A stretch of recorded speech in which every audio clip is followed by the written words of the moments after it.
Emperor Kali pits young Pale and Atreyu against skilled warriors in this gladiatorial game. Animal Warriors of the Kingdom, Wave 4, collect them all.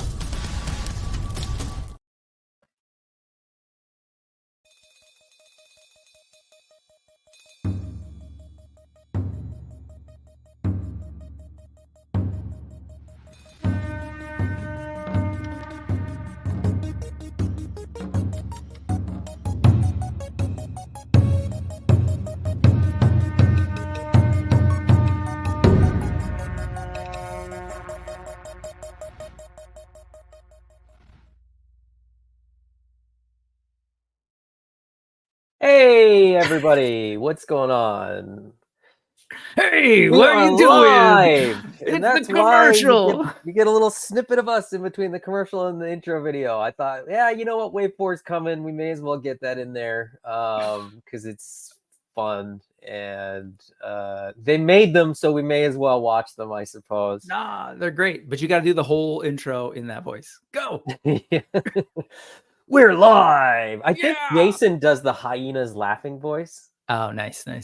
And he can do it all the time. Like he does it every once in a while, and you're just like, whoa, what are you doing? Stop that. It's not a voice. What are you talking about? Anyways, what's going on, Brick? Nothing much. Enjoying toys, trying to clean this place up so it can feel more like fun in here rather than like a dread Warehouse? Yeah, so but it's cool. You saw last night I got to open up my my figure obscura creature, and in the process threw a bunch of AWOK armor on it, you know, as one does. As you do, yeah. How does this work for my favorite toy line? Yeah, it's really cool. It's so cool to see all that stuff on them, and just, yeah, super fun. So you too can buy your armor from SpiroToys.com. The legs pop off. The lower torso does not. Just for the record. If you break it, that's on you. Do you get emails? Hey, the waist didn't pop off properly. Now it's broken. Toy broke, and now I want a free one. I'm like, ugh. Okay, we'll do what we can. What are we talking about today, man? Anybody that is not aware what Brick is talking about, we were on the awesome Clubhouse last night over on the Nostradamus Toys YouTube channel, where, you know, we hang out, open toys, just a kind of a Saturday hangout for nerds with, you know, families that don't leave their house on a Saturday night. But it's always fun to hang out and talk toys and play with toys and all that kind of stuff. So yeah. But it's always good to talk toys and hang out with nerds on Sunday afternoons as well. Today in the chat we've got Scott Baker, Justin Mohan, Red 5, Brick doing double duty, Mythic Dolphin, Sean Colleran, Nolan is here as well. Good to have you, Nolan. He was there last night. Awesome. Alonso as well. Hello from France, 11:10 p.m. here. So he's getting, you know, the Sunday night special over in France. Actually, the Sunday night special in France is probably something very different, but that's fine. I lost my cactus, which I think is Jason's like favorite, you know, YouTube name is here as well.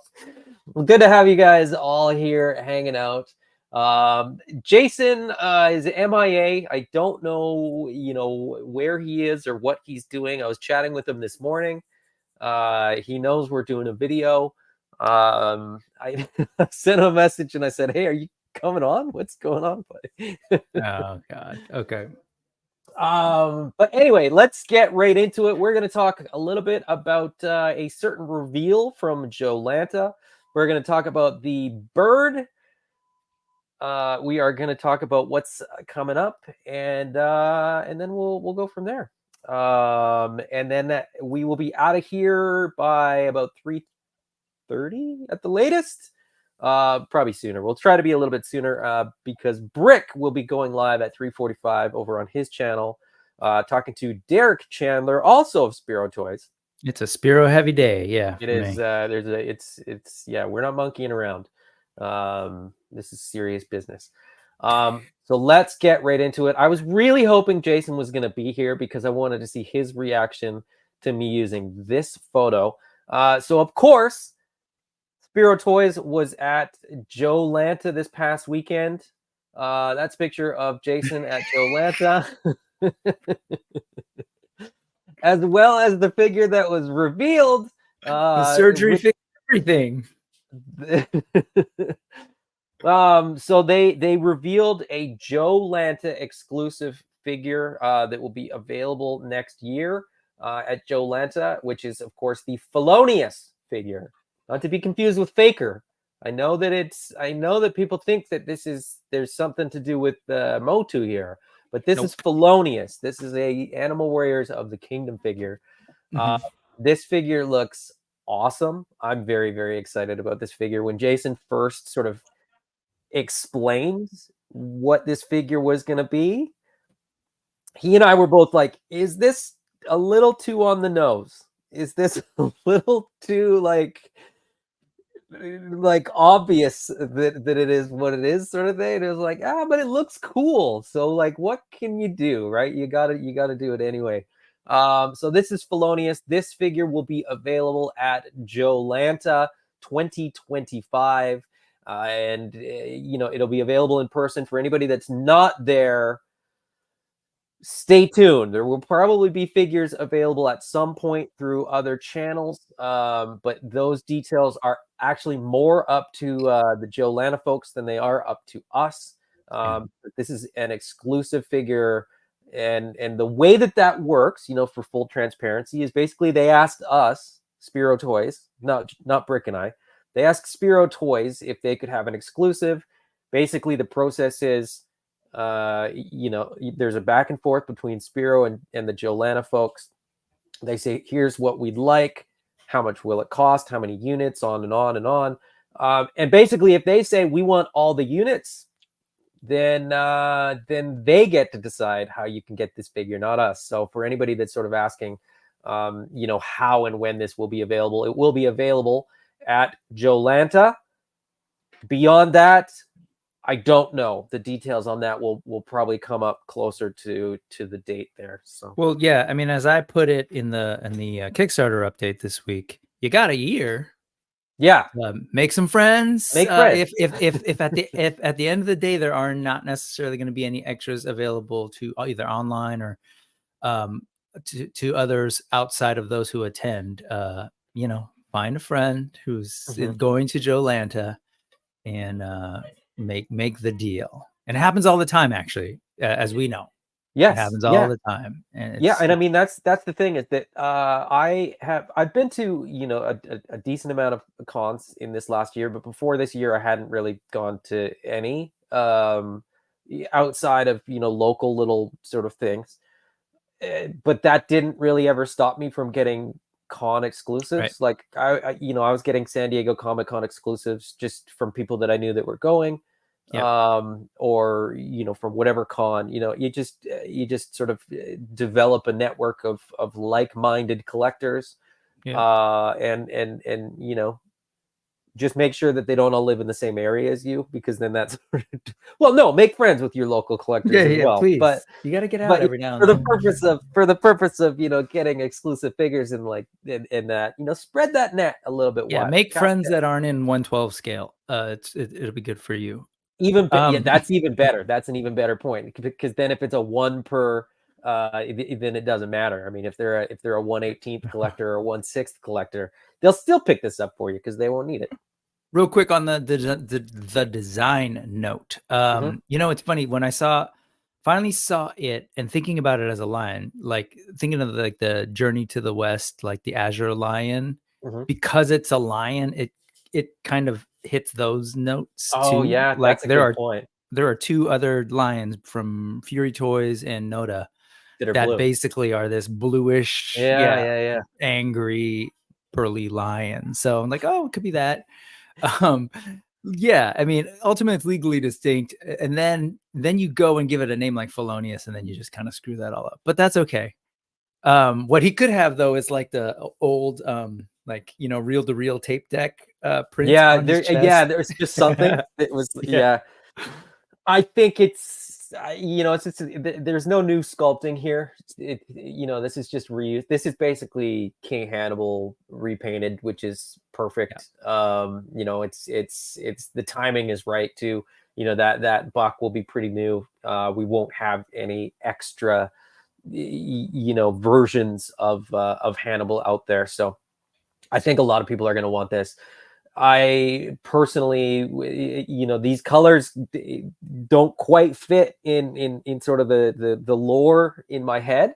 But having this as a Jadu creation, I think is pretty easy to sort of fudge into the headcanon. So I think that works really, really well. Scott Baker says one of the sculptors needs to get on that Jason. Did you see Nolan's comment at 2:15? Let's see here. No, because I was waiting to do that Scott one. So only because it's relevant to what you just said. He says, and if you really need one and can't get one, just get a Hannibal and paint him. Yeah, that's 100% correct, right? Like that's the reality, is that you're looking at basically a 1-to-1 of Hannibal. So Justin Mohan says, imagine a whole group of figures in the color scheme. That would actually be really pretty rad. Like that. The only problem with that is you'd have to custom paint them. There's just not time in the Spiro schedule, and more on the Spiro schedule coming up. But the Spiro schedule is getting more and more full of stuff, and more and more full of things. And it may not always seem that way, but we're all very, very busy. So, but real talk, the armor's a really cool color to have in the mix if you were just to try and put it on your regular Hannibal or another brawler scale, and that sword is kind of cool with that ombre. So I love the like this purple armor for like a horrid figure. So I already have asked, how am I going to get this, because I'm not scheduled to be at Jolanta. So I've already asked Jason, like, hey, Sean Colleran, I'll pin some of these comments, and we'll sort of circle back to some of these things. If you guys have any questions, feel free to fire that. It's just Spiro related or Animal Warriors of the Kingdom related. If I don't bring them up, while we're chatting, it's probably because I'm just sort of pinning them for later. But yeah, Sean says, can't wait to see you all at Legion's Con. We'll get to that. We'll talk about where we're going to be towards the end of the show. But let's see. T. Bellet is here. What's going on, my friend? Good to have you. Reminds me of blue bubblegum ice cream. Absolutely. Oh, totally. There's like a neon nightmare thing going on here where I think it's going to be even more vibrant in person. So Justin Mohan, I see adult collectors at Toys R Us and they are not friendly. Yeah, I mean, there is that element, right? There's always that element in anything, but I think there's enough friendly folks out there. If you can't make a friend in the Animal Warriors of the Kingdom Facebook group that can help you out, maybe get into a G.I. Joe group just for the sake of making friends with somebody that's gonna be at Jolanta. I Lost My Cactus asks, I'm wondering if you can look down with that mane. Seems to take a lot of space. Well, yes, he can. The engineering is such that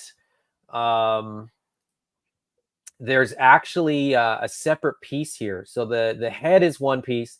You can kind of see a sculpt break and a color break there. It might be a little more obvious on this one. Brick, you had a picture of I'm getting one right now. Okay, I got you. Yeah, I couldn't find it, so I didn't include it. But there's actually two pieces here. So the lower hair piece almost sits like a scarf that sort of sits on the neck, and then the head is separate. So the head will be able to move, and that sort of neck collar piece will be separate. So he should have a decent range of motion. Obviously, it's not going to be perfect because there's a lot of material there. Is he going to be able to sort of look down, between his legs? Maybe not, but I think there's going to be a decent range of motion. So, Rick Jones, Blue makes me think Space Lion. That's actually, yeah, we're good. We're doing a Cosmic AWOK line as well. And this is the first figure in that line. I don't know what's easier. Do you want me to bring it up or do you want to grab it from the private chat? Just screen share it. I'll Okay. share your screen instead. Let's see. Tallulah Lee says, how do these scale with other figures in the line? So this is the brawler buck. So this is gonna be taller. So the standard figures are about 6.5 inch to 7 inch. These are gonna be at about a half inch taller than the standard figures, and then about 2 times as wide. So not quite as big as the gorillas, but bigger than the standard apes. So there's the picture. You can see that sculpt break sort of right, below the chin there. So you can kind of see how that's going to work. So that head will sort of move on top of that collar piece. And then there's a shot from the back as well that you can really see it. Yeah, there you go. Yeah, exactly. Very, very cool. If Jason were here, he'd be kind of upset about this. Zooming in on this. Look at this, everybody. That's what you get for not being here. Look at this. That's not quite as nicely painted on the back, and there's dress marks, and there's different stuff going on. And Tallulah, for your question, you can see Kali Prime back here, same buck, and you can kind of see it standing. I know they're not side by side with some of the figures. The Grimes here is also the same size. So, and Raving, that's the name, is kind of closer there, and you can kind of see that Raving is more like the standard figure. So cool. Let's see. I'm just scrolling through the comments, try to catch up on the comments. For sure. Here. And Rick says, I want that sword though. Yeah, the sword looks pretty dope. It almost looks like it's glowing, like red hot almost, which I think is really, really cool. This is a cool idea, but I will say probably not, and then I'll explain why. Also thought it'd be neat if a bird figure can be made for each state that you guys will be at, like a figure representing that state's bird. That would be amazing. Really cool. Yeah. Production wise, right, it's not really feasible. Right. Minimum order quantity determines that that probably isn't going to happen. Yeah. It's not outside the realm of possibility that within the next few years we don't have more birds that could represent more of the states, and maybe that's sort of maybe we'll start making a list of all the states and the state birds and having to check them off. But I think that's a little much to ask to do it for a convention where you're going to sell 20. That's just not feasible. But if you're an enterprising customizer, yes, that's a great idea. I'm sure people would be interested in that. If you were at that show and you're like, hey, I would say that we haven't seen it yet, but I mean, Brick and I are going to Legions Con, and as we know about Mythic Legions, there's an absolutely booming cottage industry of customizers and 3D printers and all that kind of stuff, where people make all their own stuff. Yep. I think if you're at any convention, I will say this, and I don't think I'm going to get any pushback from Jason. If you want to customize 10 birds and show up at a convention that we're at and sell them, I think you'd be more than welcome to put them on the table and sell them at the AWOK table. So as far as making stock figures though, like I said, minimum order quantity, like a low threshold minimum order quantity is like 500 units. So that's a lot of birds. So anyway, Tallulah Lee says these images have me sold. You will not be disappointed if you haven't sort of gotten these figures yet. You will not be disappointed. And welcome, by the way. I don't know, that was a newer name to me. Yeah, so that's a name that I don't know that I've seen before. So welcome. Thanks for coming through. Country Boy Niner says that blue and orange is so vibrant. It really is, which is why it's going to stand out very boldly on your shelf. Yeah. I lost my cactus says I imagine he's a normal lion with body paint. Okay, sure, that makes sense too. just to sort of stand out from the crowd, I suppose. Skull masks, you say? Welcome, Game Quest. Good to have you. Sean says that's cool. Just want more birds. There will be more birds. I mean, that's the thing. I don't know that we can do state birds for every show that we do. But as we've said before, we're getting 3 birds in the avian wave. There will be more after that. Once that buck is sort of in rotation, you could see a new bird with every wave of figures. So, if theoretically speaking, if we did a bird with every wave going forward after the bird wave, you could see 3, 4, 5 birds, per year. So yeah, it's funny when the Kickstarter, all those like wild new bucks. At first, I was really excited about the lizards, the reptiles, and I was like, oh my god, these are so different from like they don't got fur. And then we got to the birds, and if you look at the birds, like each character is like incredibly distinct. Not talking badly about the reptiles, but they're fairly close to one another. It's like a reptile with armor, and they're pretty straightforward. You've got Raving with a hat. You've got then you've got Meryl with like who's a full-on bard with clothes and everything. Then you've got the necromancer and the skull mask. So like they're like super distinct from one another. They have wings, like a brand new option that we haven't seen in the line, like a new attachment and everything. And like we haven't talked about this, and I'm waiting to see the work on this, but that anti-avian weapons pack with the jet pack and everything, we haven't even seen that in 3D yet.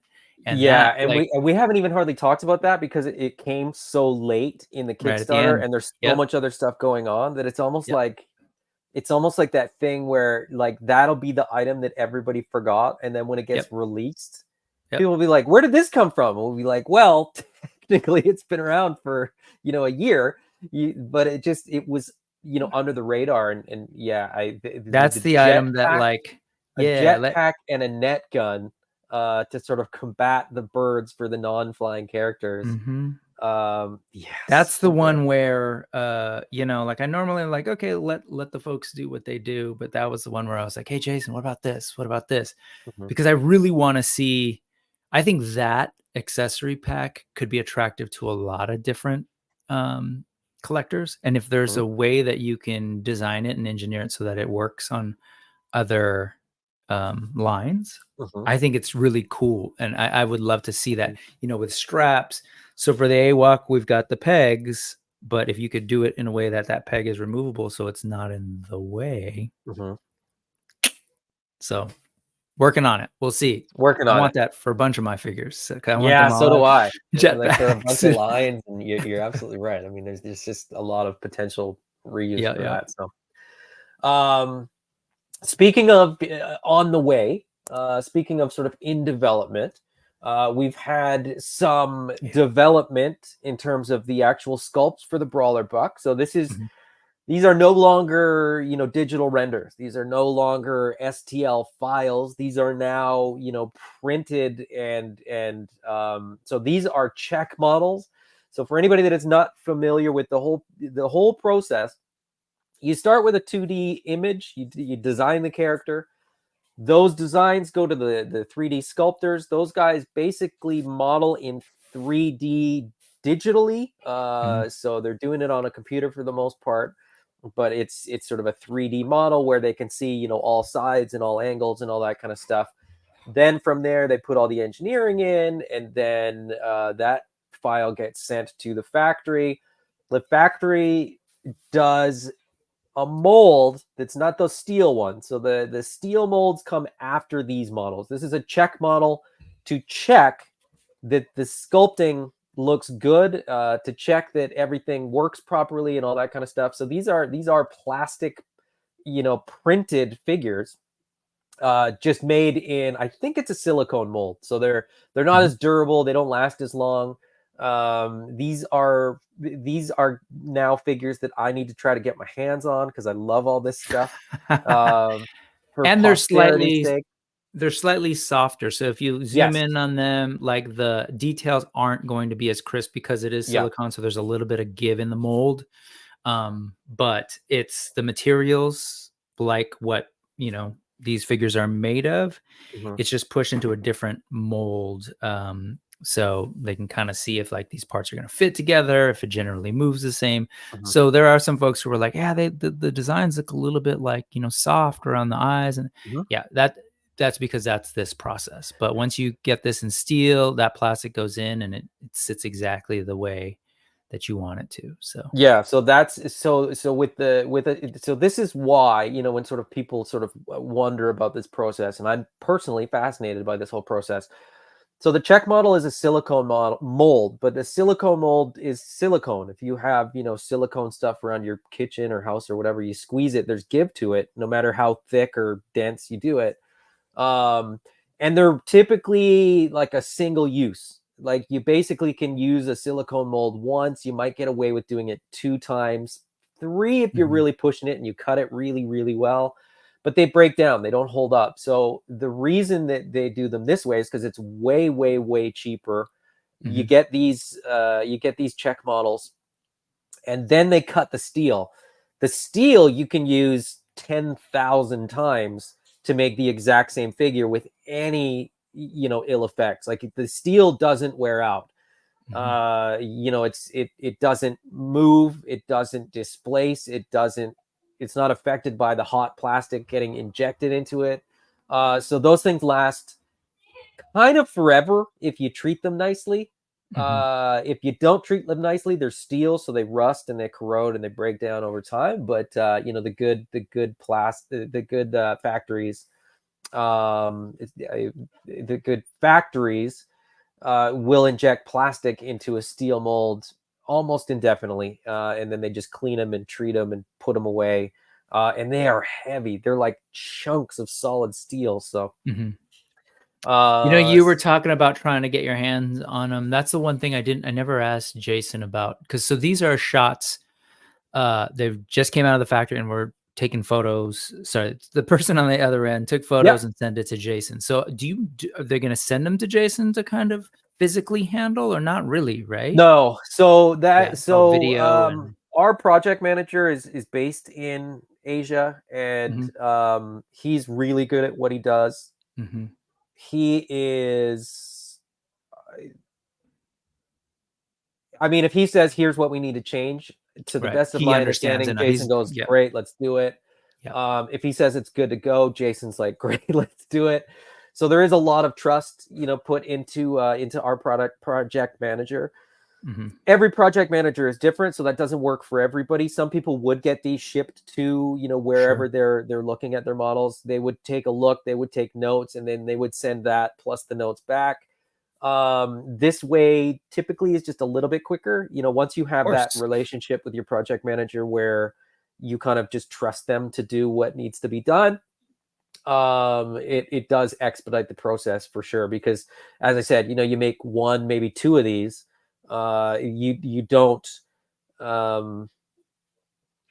you know, there's they can't keep 1 and send you 1. It's sort of like if they send it to you, they're then waiting for you to send it back.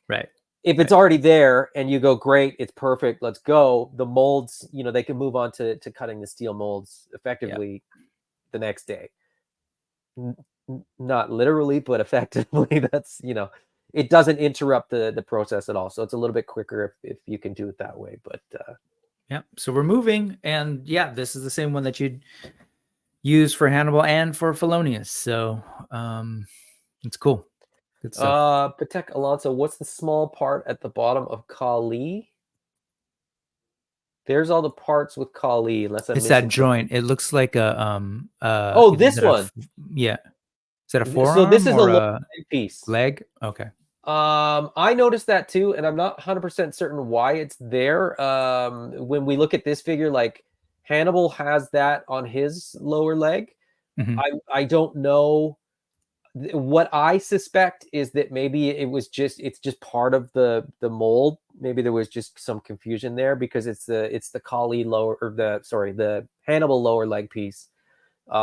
Presumably we were probably gonna sculpt and mold, you know, that piece for both legs. So if there's a character that has those, you know, left and right, it's also entirely possible that there's you know, different shins underneath the armor. So you know, remember that this armor is going to be removable. So I don't know if that's going to be a bare leg underneath or a rat leg underneath. I don't know.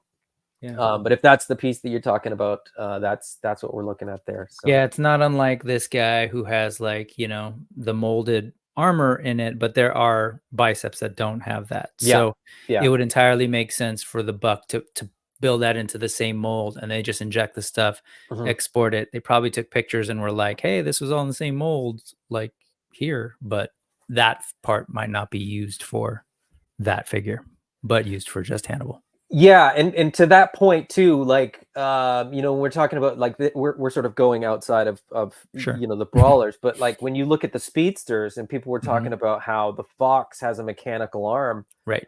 And people were like, oh, I wish it had two, you know, Fox organic arms. You know, those will be sculpted, those will be molded. So it's not a question of like if, it's a question of when, right? Like when will we get that figure? And going back to what we said about the birds, right? Once those molds are done, it can kind of happen at any point. So it's not as though you're never going to get, you know, that arm with fur instead of the cybernetics. So just be patient. Yeah, and on top of that, we can't make 10,000 figures right off the bat and be done. Like we're moving through the species, we're moving through the figures, we're moving through the characters. So quick note, when you and I were talking about Kali a while back, and even Blight, one of my favorite things was the ape on his pauldron on his shoulder. And so I'm looking at his weapon there and his shield. Those are going to look fantastic. That's one of my favorite parts of these, like on Kali. So I'm like, oh, I'm stoked to see that on this big old weapon. That sculpt looks really clean. And it looks good out of the silicone mold too, right? Yeah. So like, yes, some of the details are a little bit soft, but this is totally unpainted. And like, when you look at how like complex the sculpting is for this and how complex the sculpting is for this,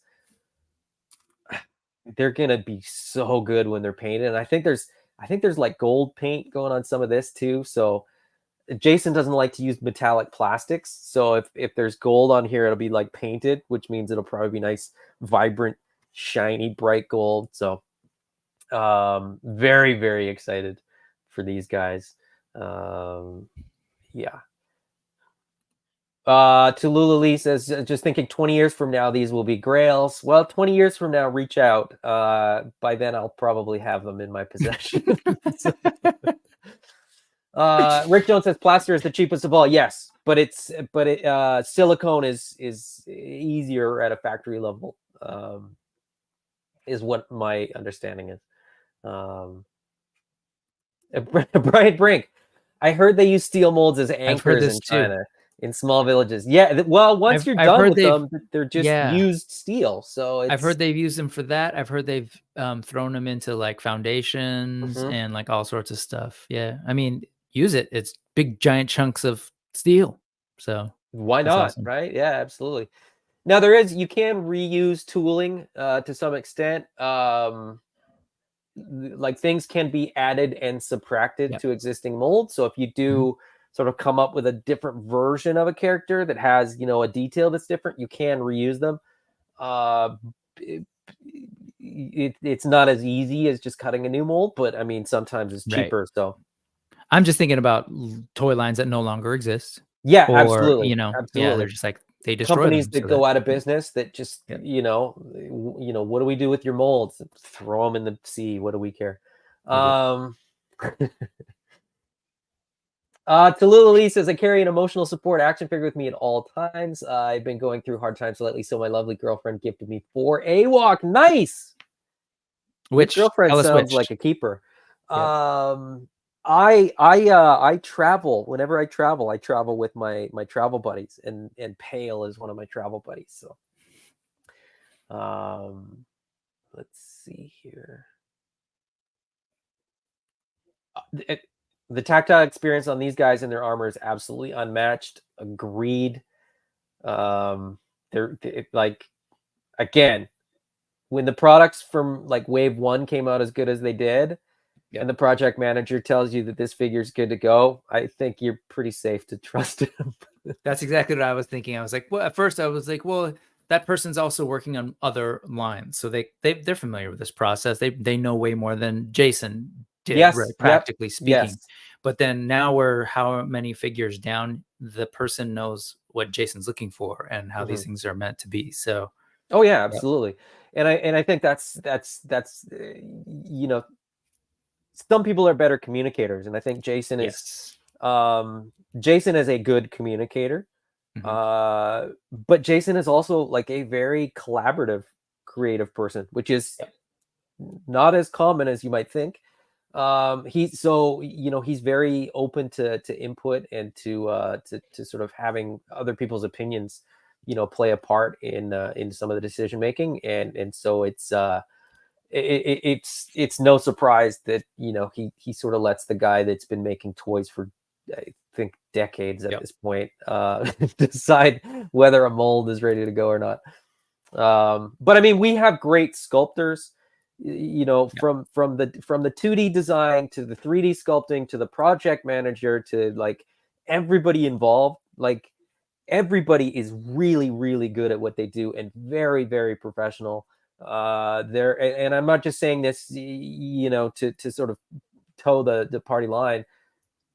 Like everybody gets along and everybody sort of is happy to deal with everybody else, and it's kind of weird when you hear about like most workplaces have, you know, there's always somebody that somebody doesn't like, but there just isn't the case with Spiro, which is kind of crazy. But all right, moving on from the Brawler Bucks to the Birdies. Woo! Let me see if I can adjust this ever so slightly to get that head out from under the leave there. There we go. We got an update on this bad boy, our Necromancer. So now we have basically the full figure here. This is of course just a paint master. This isn't, you know, a production figure. This isn't one that the factory has been involved with. This is strictly a 3D printed model painted by Jason, soft goods from Eric Harker. But this thing, oh my goodness, this thing turned out amazing. Yeah. And I can't wait to get the birds. I know that a lot of people are excited about the lizards and the brawlers, but this guy looks fantastic. All the birds do, as you said. And I think, you know, the shift from purple to blue, I think works. I think that gray and blue color palette looks really, really good. And it's going to be a really, really rich kind of indigo blue, which I really, really like. So. Yeah, I mean, I'm loving this. Like I said, the birds are just so unique, and a great call from, you know, the folks who suggested the mask. I just think it creates such a different, unique look. You know, makes you consider buying two. I'm excited to see that those soft goods kind of working with the plastic sort of sculpted pieces on Yes. top. I think Yeah. it's just all working really, really well.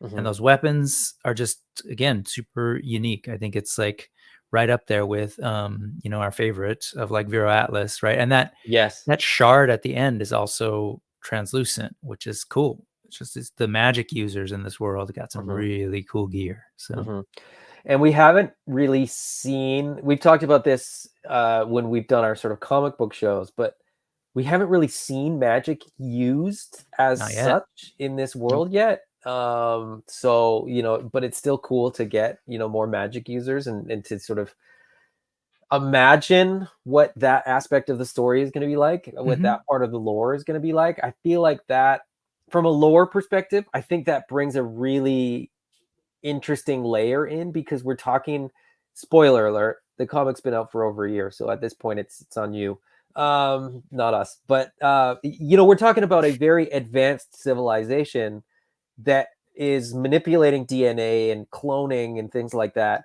So that balance of science and magic and we've seen so much more science so far. Yep. But there's clearly a very sort of strong tie, especially amongst certain tribes, to the more natural world. And I think, as we explore that balance further, I think there's a lot of really, really interesting story that could be told, in that dichotomy of sort of, those two very, very far ends of the spectrum. Yep. Yeah, I mean, I mean, again, sorry to oversimplify, but it's Motu, it's Thundercats, right? It's that blend of fantasy and science fiction, but with completely new characters, completely new world, and awesome new toys. So, I love this thing. And yeah, I don't know. I keep looking at it. I'm like, man, my thing, as I think I even mentioned it in the update on Wednesday. It's like, fortunately, we can't, because the articulation is different, we can't see the wings in, but that's what I want to see. I want to see this thing with Jason was really clear during the campaign. Like, yeah, a lot of this is modeled in working with Dan on this after that Falcon figure, Marvel Legends. And so the way that it sort of, the sculpt continues by being two pieces on the forearm and the back bicep or tricep, I guess. Yeah. Is going to be cool. So I want to see that. Like, I want to see this guy posed up. Unfortunately, these are Paint Masters. They don't have all the articulation. And so I wonder, like, how far those bottom pieces extend to the point at which, like, can he stand like that, or he probably has to open his hands, otherwise the tip touch the floor. This one is the bottom piece. This will go on the forearm, and then this one will go on the tricep. Right. So it looks long, is what I'm saying. Like, if you put it on there, he'd be like, like stilt or like crutches or something. No, I think they plug in sort of fairly high.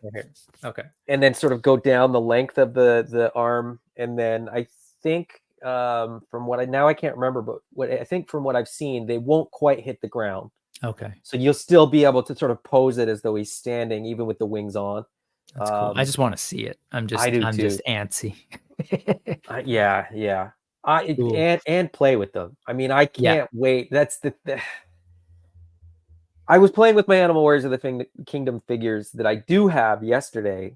Not even thinking about any of this, but I was just like, they're so much fun to play with, and getting characters that can fly and characters that are bigger and different shapes and sizes and all that kind of stuff. I'm just so excited about this line. So Solo Sinner asked, I can't remember, is this a deluxe figure or standard? Looks like a lot of accessories.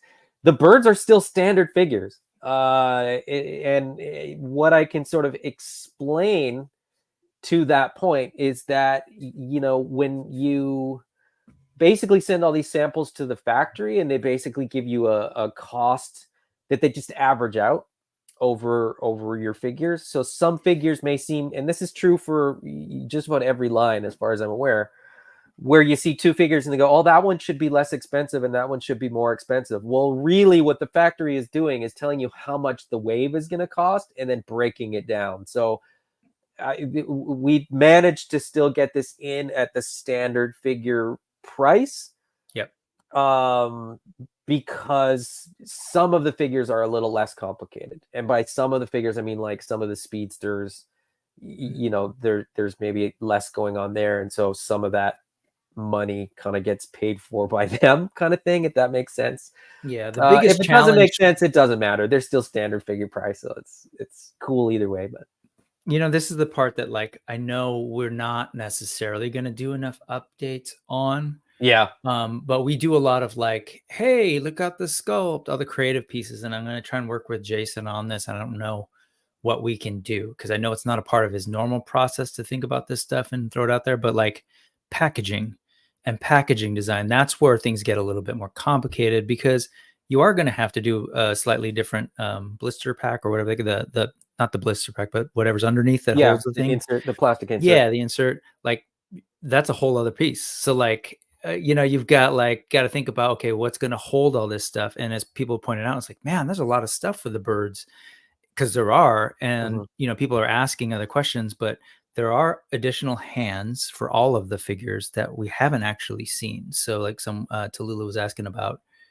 expressive hands. At least like if Jason has said that just like the other AWOK figures, there will be multiple hands. We just they're never, I don't know if folks have clocked it, but they're not necessarily shown in all of these sort of product photos. So there will be additional hands. Right. Cutting into that additional hand budget for the birds will, of course, be the gripping feet. Right. I believe that's still on the table. I don't know, but you know, it's been discussed, and Jason said that we're doing it. So I assume that we're still doing it. It has to. He said it. We'll make him. Otherwise, we'll shame him. But no, I think, you know, we really haven't heard much else, but I assume so. Usually, like when things aren't mentioned, it's just total afterthought. But I do wonder about like all of that piece too, of like, hey, here's the boxes, here's what the layout's going to look like in terms of the inserts, and because that all gets factored in. And as you pointed out, like the factory doesn't go, it's going to cost you this much dollars for the necromancer. It's going to cost you. No, it's like, this is how much this huge job is going to be. And then it's up to Spiro to decide how they want to handle that. And so I imagine it's only that much more complicated too, to then be like, well, this particular figure will cost more than the other. Like there's all sorts of other stuff. You do get a breakdown like they do, you know. So if you look at the first Kickstarter, I'll just pull this comment down. If you look at the first Kickstarter, right, there was obviously like the standard figures, and then you got the Thane, which is, you know, a big gorilla figure, and then you had the Ancients, which didn't come with as much accessories and armor. So they do give you a price point. They go, okay, this standard figures will cost this per unit, the gorilla will cost this per unit, and these basic figures will cost this per unit. But they don't go like, okay, Pale is going to cost this much per unit. Kali is going to cost this much per unit.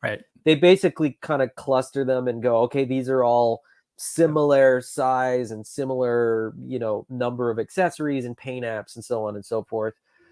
You can do more basic figures by doing fewer accessories, by doing fewer paint apps, so on and so forth. What's surprising is that articulation plays very little part in the cost of a figure.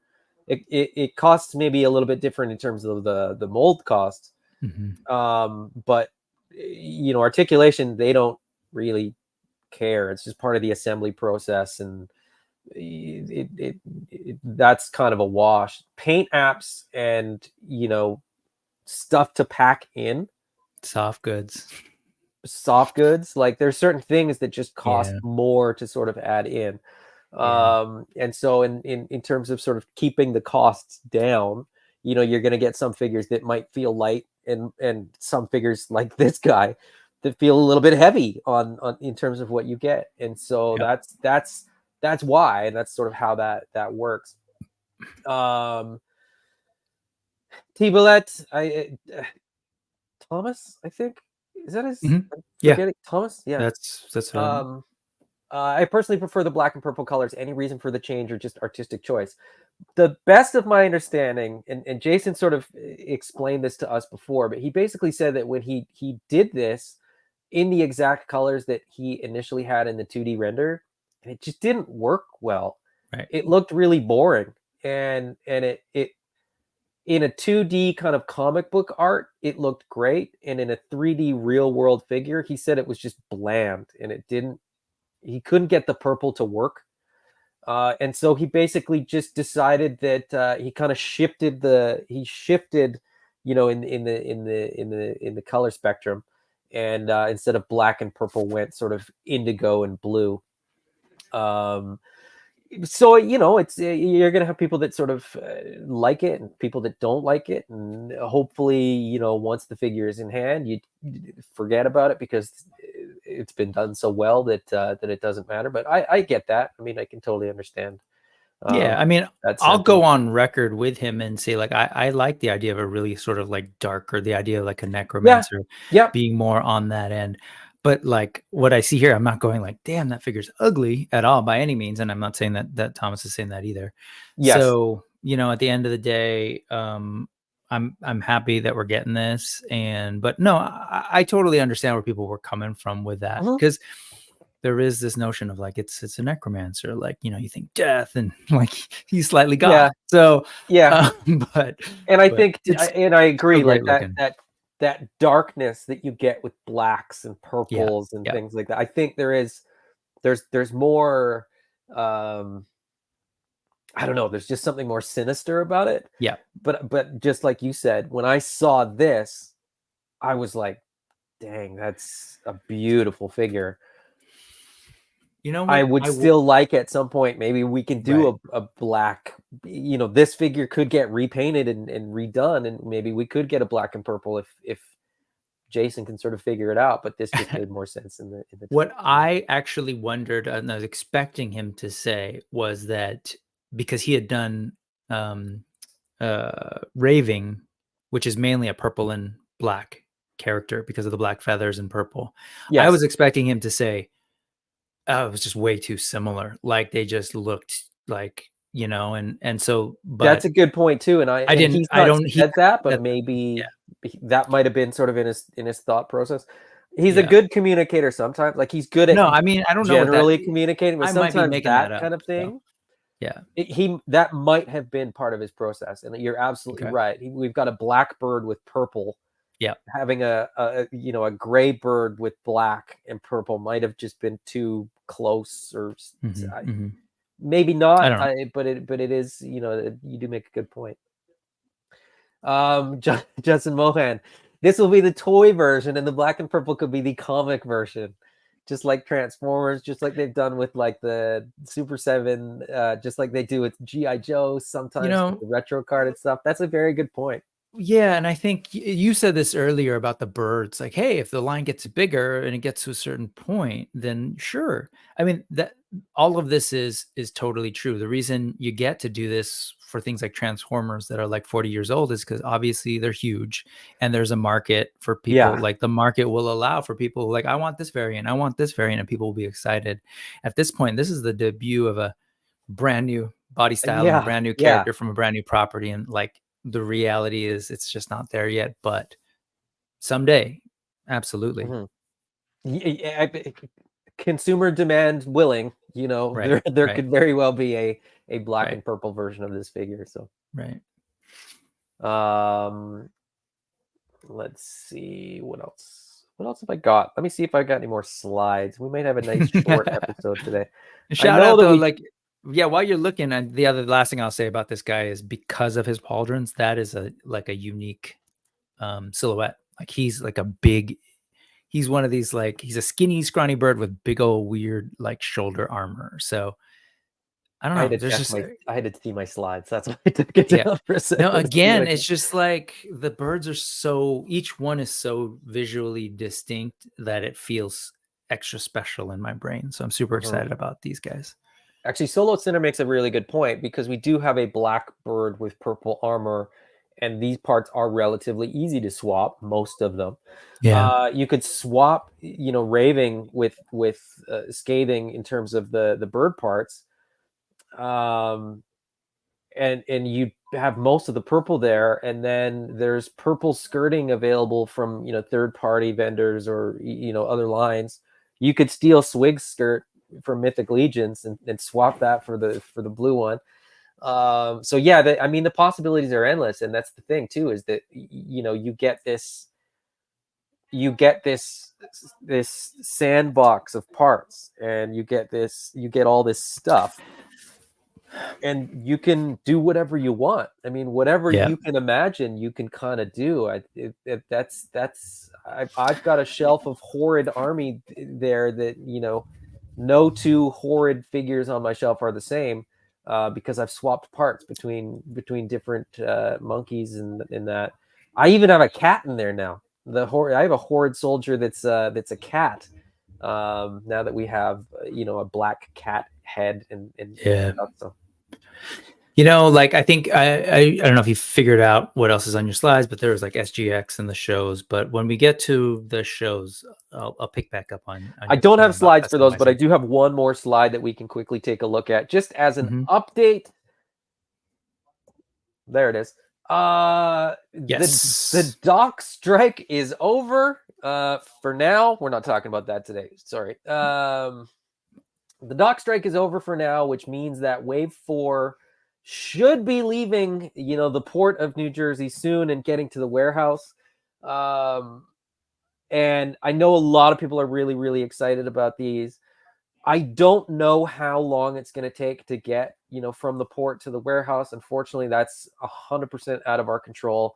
People keep asking, are these in yet? Are they here yet? And it's like the most frustrating thing because they are on U.S. soil. They're even off the boat. They just haven't gotten put on a truck to be sent to the warehouse.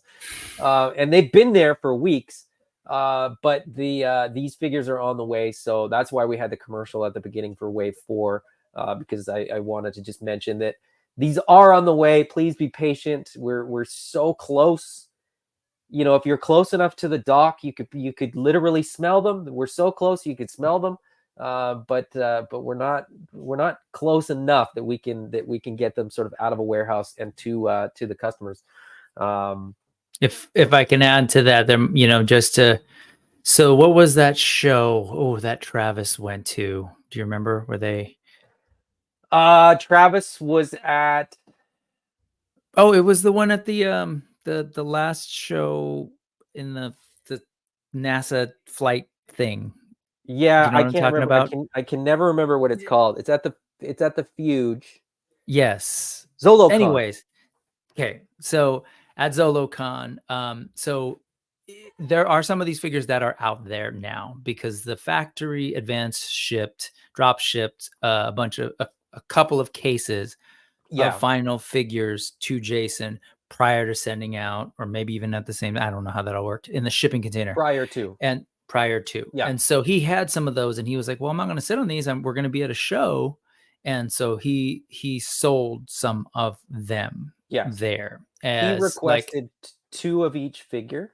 Right. And they sent 2 cases of each figure. Right. So it was, so literally he wanted 8 figures and they gave him by mistake. So that wasn't part of the plan. So thank you. That's helpful. So like part of the logic out there is like, well, hey, if you've got some of those early figures, that should go to the people who ordered first. And to a certain extent, if I'm looking at it very sort of maybe, I don't know how to say this kindly, but maybe a little bit in a simplified way, I hear that. But you're literally talking about 2 per figure, 2 cases per figure. So that's not actually enough to fulfill the orders the way that maybe people think. And it doesn't also make sense to start the operation of shipping and packing for that, because that's money too. So like, unfortunately, we live in capitalism and that's the reality of how things work in the real world. So instead, there's a show coming. There's an opportunity to see people in real life. Hey, let's do this sort of little treat. And so they actually brought those out there, and some people do have their hands on them. Just want to throw that out there so that people understand that's what happened. And it's kind of cool for those who are able to be at the show. But as it said in the last Kickstarter update, these things have actually been at the port since last month, and then it shifted over to customs. And then at customs, it seemed like it paused. And that's where Jason was like, ooh, is this because of the impending port strike? Yeah, that is over. The workers reached a TA. Hopefully the rank and file approve it. But since they reached a tentative agreement, for those of you unfamiliar with union stuff, that means they've reached a tentative agreement on the negotiations. Now the union has to go back to the folks and vote. Regardless, because of they didn't want to stop everything in the US as far as like shipping, they said we agree to resume work last Friday. So things are back. So hopefully between that, I don't know if there's a backlog. These will be put on a truck and sent to the Spiro folks. And at the very least, we know that it's highly likely they will be in hand for Legion's Con. Yes. At this point, I would be shocked if we didn't have them for Legion's Con. Okay. You know what? I'll just leave this up here because it's a cool picture. And that said, if it's at Legion's Con, that said, it's also going to be while there will be some brought to Legion's Con. That's not to say the people at Legion's Con are going to get theirs first. No, like the shipping will start when they're here as well. Yes, So so don't think that Legion's Con are getting priority. Yeah, as soon as they hit the warehouse, we've got it all sort of ready and prepped, and you know, we're gonna start fulfilling orders as soon as like they're organized enough to do them. And because we're moving to Fulfill Right, we're talking about an actual like warehouse full of people fulfilling orders. Yeah. So you know, as far as we can tell, all of the Wave 4 orders should be processed within like a week and shipped out. And so that means that there's a good chance that if you ordered these, you'll probably have them in hand before Legion's Con. Because, well, I shouldn't say that. If they get cleared by customs and they get on a truck, you know, there's a very, very good chance you could have these before Legion's Con. So. I just want to throw that out there because I know some people were frustrated. You know, and one person was citing like, "Hey, I've seen these for how long?"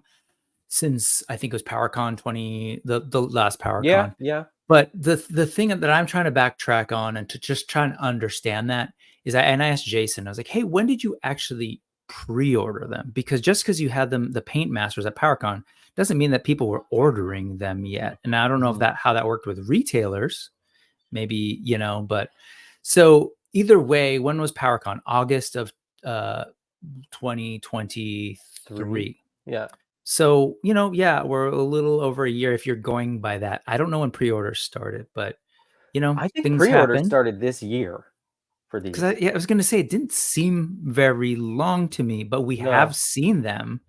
And so, you know, I think maybe that's where some people are getting frustrated. It's like, man, we've seen these for so long. We've seen these designs. When can I get them? I get it, but I don't know. I haven't yet felt like they've been incredibly delayed. I think it's just tricky because, you know, Spiro isn't sitting on millions to just pay for the factory and make all those Kickstarter figures. So in the meantime, since these have been pre-ordered and shown and previewed, and then previewed first, then pre-ordered. And while those are in production, we've also shown like how many waves of things coming because of the Kickstarter. And there's a lot of like noise about that, which is what should have happened. But I think one of the hardest things, one of the hardest things about, you know, making really cool stuff is not sharing all the really cool stuff that you're making, like as soon as you're sort of doing it. And so I think there's a weird there's sort of a weird thing where like people see it and then they want it, and then the longer they have to wait, and then so the process is you know, not as black and white as I think a lot of people might realize. And so like, again, those 2 cases of figures that showed up, it was never intended that there was going to be 2 cases of figures. It was intended to get a sample, like a production sample, so that Jason knew whether the figures were good, so that he could sort of put a stop to it and sort of adjust something if he needed to. The intention was never to have these figures available, but because they had the figures, it didn't make sense, like you said, to sit on them and sort of hold them back. Yeah. You know, Jason's doing a lot of conventions, and so it's cool to be able to have something new and fresh and different. Yeah. You know, every time we do a convention, because that just makes it more fun for Jason and for everybody else. I in you know, somewhat rural Western Canada, I'm so used to getting things after everybody else. And like, you know, famously at this point, I didn't get my first AWOK figures until like July of last year, months after other people had gotten them. And so it's just sort of like, I'm happy to wait for cool stuff. And, you know, so I know it's hard. It's not ideal, but, you know, good things come to those that wait, I guess. Yeah, and as I just want to throw that out there because I get to people as fast as we can. Right. It's just, if it's not possible, it's not possible. So I just know you're on the logistics end, so I was more so wondering too. I asked Jason; he couldn't recall when pre-orders started, but it didn't Yeah, seem as long to me as I'm thinking it was like spring of this year. So I don't even think it was like a full year between when you could actually pre-order them and when you'll get them delivered. Sure. So I think that's a pretty good turnaround time, but yeah. everybody's gonna have a Anyway, different opinion. trying to bring And they're entitled to. objectivity, trying to bring objectivity to toy collecting. Yes. You know how that is. Impossible. But yeah, Brian Brink did mention that Jason and Derek would only sell a few each day. They were treating them as though they were like exclusives. Basically, that's what we do, like with what's still left of Vero Atlas and Tanger. We're basically putting out like 5 per day at conventions that we have them at. So they were kind of doing that. Like if you got there in time, they might still be on the table. And I don't think they were selling, 3 of each to anybody. I think it was sort of like you could have 1 of the 4, in a quantity of 1. So, oh, that's helpful.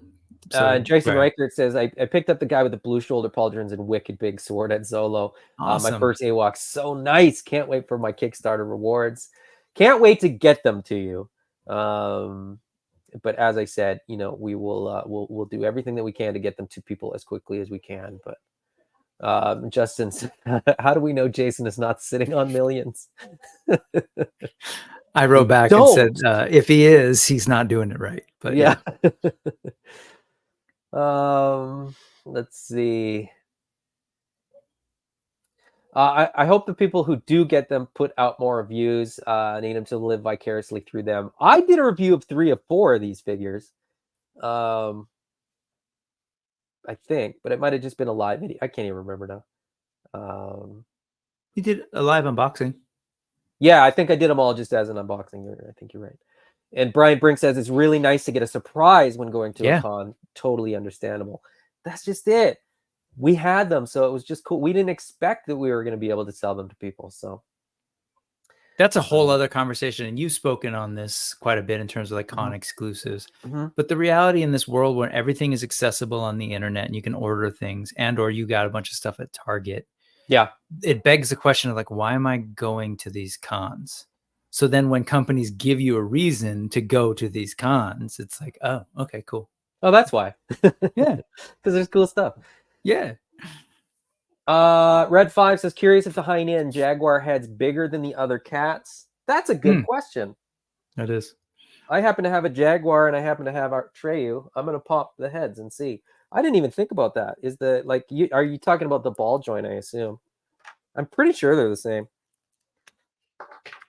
So I'm going to swap them while I don't know if Red, did you mean the ball joint or did you mean the heads physically? Like if you look up there, Atreyu, the width of his head versus the other 2, that kind of thing. There you go. Yeah, I would say that it's a little wider, but I think it better be the same ball joint or otherwise. It's the same ball joint. I'm going to be like an angry Hasbro collector, but yeah. It looks weird without the mane because it's it's sculpted to have that neck fur underneath it, but it works. If that's what your question was. Scott helped clarify. And that's helpful. I was going to say May or June, but I was like, well, maybe it was March. 23, so it was before PowerCon. Oh, it's that long ago. Oh, so, I get it. I hear what people are saying, but I will say that that was before I was on the payroll, and I have been pushing to not have pre-orders that last that long anymore. Well, that's the other piece is that there's been a lot of change, not a lot of changes, but there have been like growth. There's been steady growth in the Spiro outfit. So, well then never mind. Yeah. But still, I think there has been to that point. And like you just mentioned, fulfill right. That's the fulfillment of this wave is going to feel very different for people and for Spiro than the first 3 waves. And so it's just, this is the normal life of a business, right? As it grows, things improve, or it should be the normal evolution and development. So, I don't know. I'm excited. Like that's, I guess You know, I guess I was kind of accused of being too positive or supportive, sort of, with this issue. But I'm just like, one, I recognize, one, I might have more information, but two, in general, I tend to be maybe a little bit more forgiving of certain things because I recognize how like the status of where Spiro's at in its lifetime. It's like really early. Let's remind folks, we didn't get any of these toys until the beginning of 2023, right? It feels like it's been around for February a long time. 2023 was when the Yeah. first figure shipped. So we're looking at, 18 months out from that date, give or take. Less than So 2 like years. and if you think about where we're at now, how many figures are gonna be in hand in a little bit, how many figures are projected out? Yeah, no, I think people could be a little bit more patient. So Yeah, I think, if you look at what's come out between the Kickstarter, which is waves 1 and 2, wave 3 and 4, and then wave 5, which we will probably sorry, to help with folks who are maybe newer, you're talking about the original Kickstarter. That's where people get confused. The original Kickstarter, which gave us waves 1 and wave 2, those were delivered in February of 2023 was wave 1, and then kind of like I want to say like March or April was wave 2, because they kind of they made one, shipped it, and then made the other and shipped it, and they were pretty close together. And then wave 3 was available by the end of the year. That's where there was a bit of a lag. So wave 3 was available about this time last year. So there's been a pretty decent lag between that wave and this one. Yeah. That being said, there were the armor sets in between. There was Tanger in between. Right. So there has been, a couple things in there. But it's the train is now rolling, and it's sort of like, we kind of got out from the first start and kind of sputtered a little bit because of, okay, we're in a rush to get waves 1 and 2, which are the original Kickstarter stuff, out. It's a little harder to sort of get your footing and get your bearings, and so there was enough demand right away to do another wave, and sort of that was the, okay, what are we doing for wave 3? There's just always going to be some growing pains and some things like that. What I will say is that I think going forward, you're going to see a lot more consistency in terms of, when the waves arrive and how quickly they the gap in between each wave should be relatively similar going forward. Yep. We now have, because of the Kickstarter, we now have the next 5 or 6 waves of figures already sort of queued up. And then it's just a matter of, everything getting done sculpt wise and mold wise and check models done and on and on and on, and sort of going through that whole process. But yeah, I think we should have wave 4 in hand very, very soon. As we're saying, it's at the dock. It's just sort of waiting for delivery. Wave 5 will go into production pretty soon as well, which is, of course, the Void, the Feralist Ranger, and Necro Armor Pale. And so I'm going to say, but I'm not going to say with any certainty, don't quote me on this, February of 2025, but by February of 2025, we could have 5 waves of figures in hand, representing, about 20 different figures or something like that. So that's pretty good, with a whole bunch more on the way. And I think, if you go from 2025 to 2026, you're going to see like there's going to be a pretty good crop of figures, over that time frame too. So, and in terms of that, I Lost My Cactus asks, does the Feralist Ranger only come with a bow, or does he have another weapon as well? I can't remember, and I will be honest, I'm not 100% certain. I wouldn't be surprised, but if he doesn't, you can always get weapon sets available anywhere that you can buy Animal Wars of the Kingdom toys. So you could certainly upgrade in that way. So Ray Paz asked, any comic book news? Oh wait, before we do the sort of, we'll answer some questions, but we'll very, very quickly. Next weekend, Spiro Toys will be at the Secret Galaxy Expo. So if you're in the northernmost region of the northeasternmost United States, the Secret Galaxy convention is going on. It should be cool. It looks like it's got a bunch of really, really good vendors and guests. They're doing food trucks, so it's like a full kind of fun, cool nerd day experience. I don't think I've been at a con that's had a food truck, to be honest. And it's sort of like you got to figure out where to eat, and there's nothing close by, so that's really, really cool.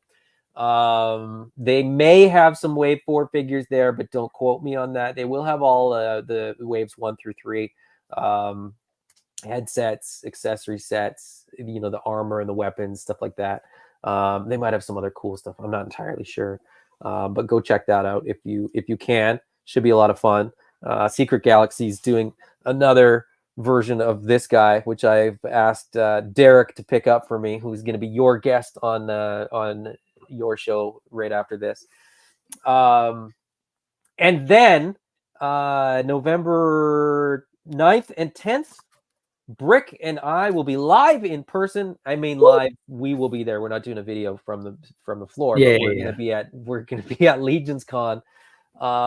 So we are. I think the next Monkey Business is the Sunday before that. So like November 3rd, if my math works. November 3rd, we're going to be doing a video, so we'll have more details about Legions Con and sort of what we're going to have at Legions Con and all that fun stuff for you then. But let's see what questions you guys had here. Ray asked, any comic book news? So issue 4 is sort of still on its way. Should be pretty soon, and then I think 4 and 5 both fall in October. And then still, the trade paperback of issues 1 through 5 scheduled for December. So there's a little bit of a gap there. Issue 6 will sort of come after the trade paperback. No release date for issue 6 just yet.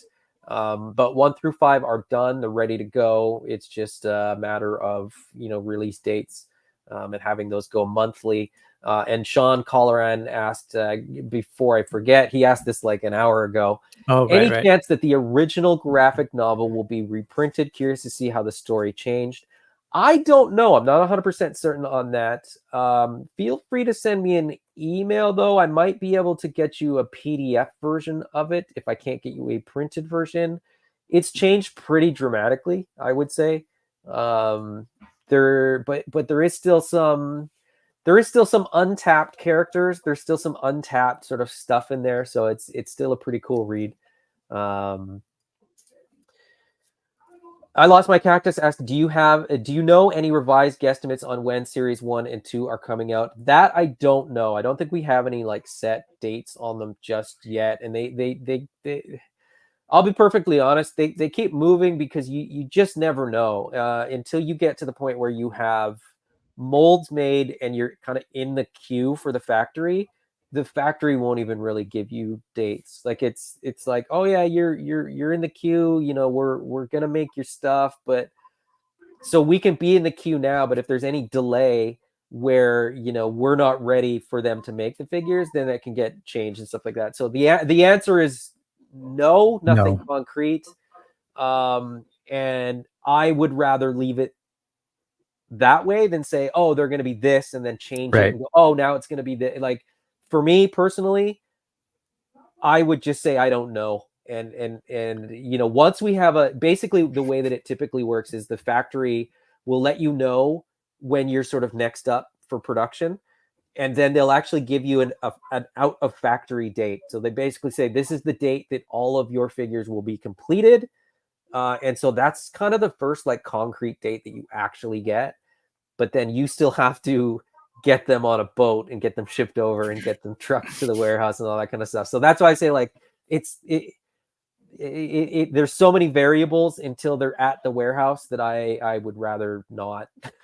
Yeah, and You're handling that question as if it's saying Primal Series 2, Wave 1 and 2 from the Kickstarter, right? I Okay, think, so yeah, if that's the case, the best thing to look out for where that information will drop first will be every Wednesdays. Wednesdays are sort of what we're targeting. Some Wednesdays there may not be anything. We've tried to have something every week so far on the Kickstarter. So if you go to the Kickstarter campaign at bit.ly/backawok, it'll take you to that campaign page and you go to the updates. Or if you're a backer, if you were a backer through Kickstarter, you should be able to get those emails. If you're a backer through BBTS, just go to the Kickstarter, and that's where like you will hear that. So as soon as we have that information and it's ready to go public, it will go up there. Tallulah Lee asked, do you have a brick and mortar location anywhere? No. So spirotoys.com is the website for Spiro Toys, but Spiro Toys is also available through eCollectibles.ca in Canada, Big Bad Toy Store, and other online retailers in the US.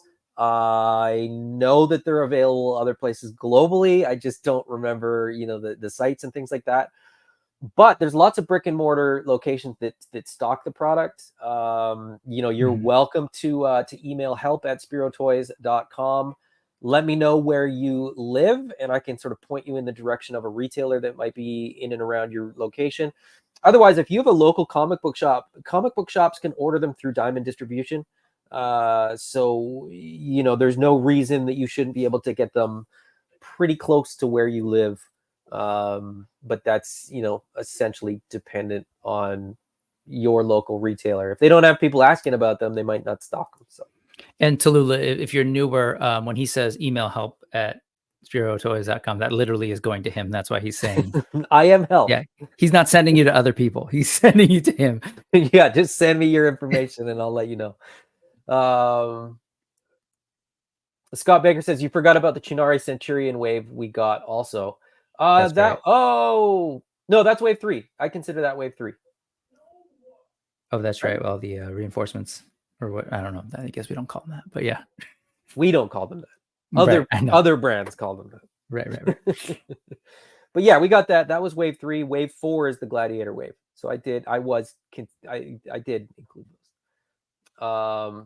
Dang, Rick Jones says it's 102 in San Jose. I know. I got my windows open. It's lovely here. Nathaniel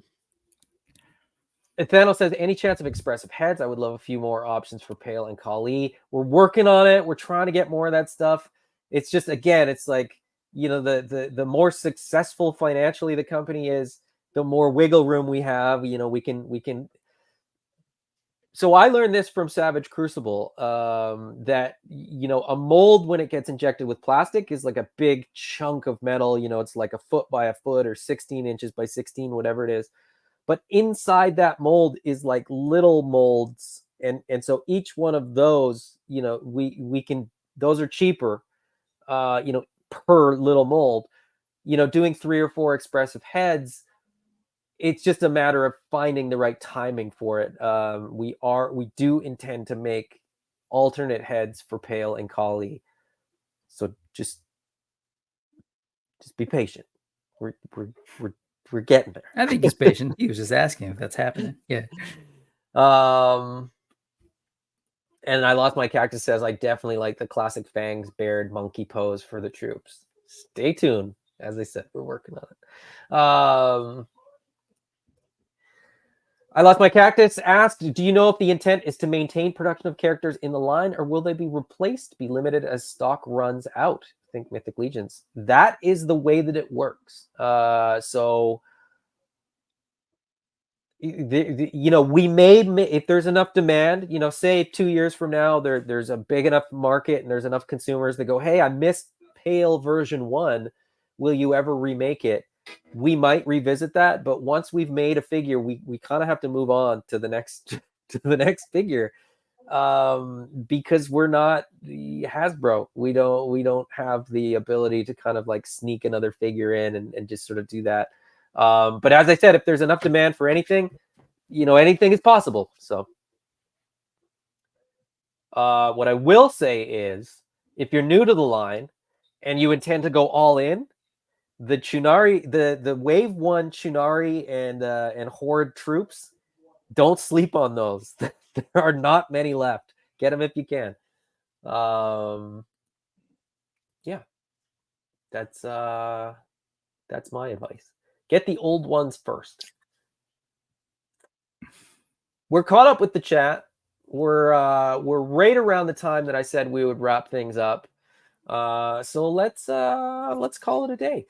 Brick, anything else you want to add before we duck out? Or no, I guess I'll just say that if folks are interested, head over to my channel, and I'll be with Derek Chandler today from Spear, and we're, I've been doing a series of stuff kind of leading up to Legion's Con, because as you mentioned, we'll be there. And so I've been meeting with different folks who are going to be there, who have some experience. I'm going to pick his brain about sort of the con and the con life, I guess. Yeah. And we'll definitely be talking about some Spearo stuff. So so if people were here, I think we're talking about like customizing AWOK and stuff around that. We're going to hit on that a little bit. So check it out. Cool.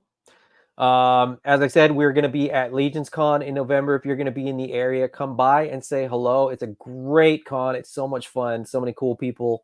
And we should have, the latest and greatest figures there, as well as some pretty cool reveals, not just of Animal Warriors of the Kingdom, but of some other stuff as well. So it should be a lot of fun. But other than that, we'll see you next time. Oh, wait, before that, sorry. I know you I just realized, because you showed that thing and then you pulled back. While we were talking, I was checking in on Derek, and there may be something about that in that stream. So if you're curious about... Yeah, I didn't want to say anything without Jason here, so I'll let you and Derek chat about So if you're curious a little bit about Bushido, you might want to... That's another reason to check out today's Brick Something News 345. And if you don't know what Bushido is, because you guys are going to talk about it, I'll just very, very quickly pull up the slides that I didn't share before. I was going to say, like, I'm not ready for that, but we will do it. I'm not ready for it, but we're going to do it. Bushido is coming. We've basically set a pre-order date. We know what's going to be in wave 1. Dan is holding the cards very close to his chest. I've heard some really, really cool stories, but I've said, look, I don't need to see, or like, don't tell me any more than you want to. But yeah, Bushido is going to be a really, really cool line from Spearo Toys. We're doing samurais, we're doing ninjas, we're doing oni. So if you're into that sort of thing, stay tuned, because Spearo is about to be a lot more than just apes and cats. And yeah, I know there's a lot of people that are actually really excited about Bushido. So that's great. So yeah, tune in in about 10 minutes. 10 minutes now. We've gone over 10 minutes over on Bricks. You've got just enough time to go to the bathroom and get something to drink or a snack. Anyways, I'll let you go, Brick. See you guys next time. Bye-bye! Emperor Kali pits Young Pale and Atreyu against skilled warriors in this gladiatorial game. Animal Warriors of the Kingdom, Wave 4. Collect them all.